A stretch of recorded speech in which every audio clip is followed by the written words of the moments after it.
हाय नमस्कार। आजची आपली रेसिपी आहे बीट न खाणेवाल्यासाठी। तर इथे मी एक बीटचा ज्यूस काढून घेतलेला आहे कलरसाठी आणि ते कढईमध्ये मांडलेला आहे। आता आपल्याला या ज्यूसला उकळी द्यायची आहे।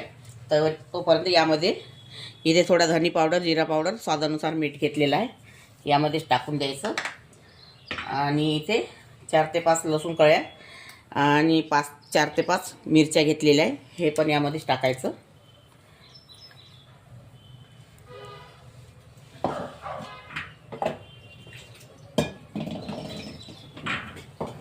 आपल्याला ह्या ज्यूसला उकळी येऊ द्यायची। आता आपल्या ह्या पाण्याला उकळी आलेली आहे। इथे पाऊण वाटी मी रवा घेतलेला आहे, हा रवा यामध्ये टाकून द्यायचा। आता याला छान शिजवून घ्यायचं आहे।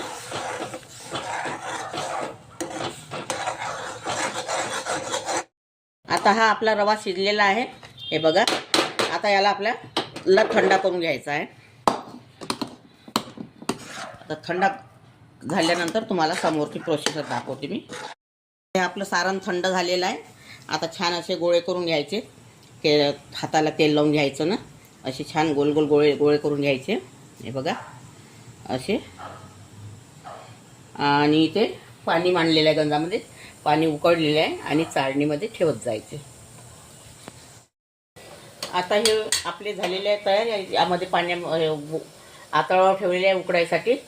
आणि आता हे 10 मिनिटं वाफ देऊन तुम्हाला नंतरची प्रोसिजर दाखवते।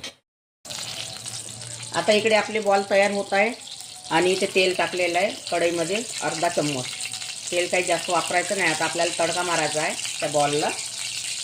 ज्याला बीट नसून आवडेल या पद्धतीने बीट खायचं।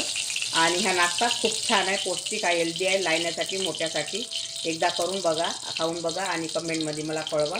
आता इथे मी 2-3 लसूण कळ्या घेतलेल्या आहे काप करून, 5 ते 7 कढीपत्ता घेतला आहे, 3 मिरच्या घेतलेल्या असे काप करून ते यामध्ये टाकून द्यायचं आहे।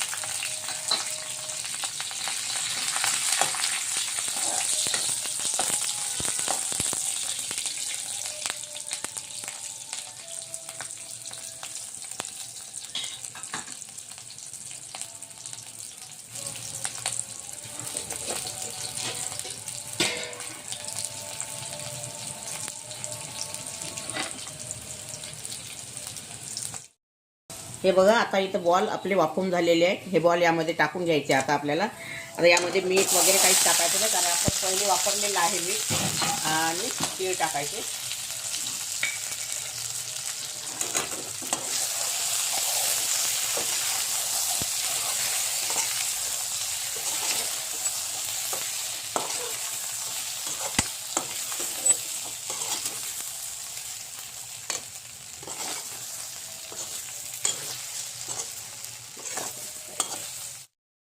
बीट न खाणेवाल्यासाठी ही रेसिपी आवडली असेल तर व्हिडिओला लाईक करा, शेअर करा आणि चॅनलला सबस्क्राईब करा। व्हिडिओ बघितल्याबद्दल धन्यवाद।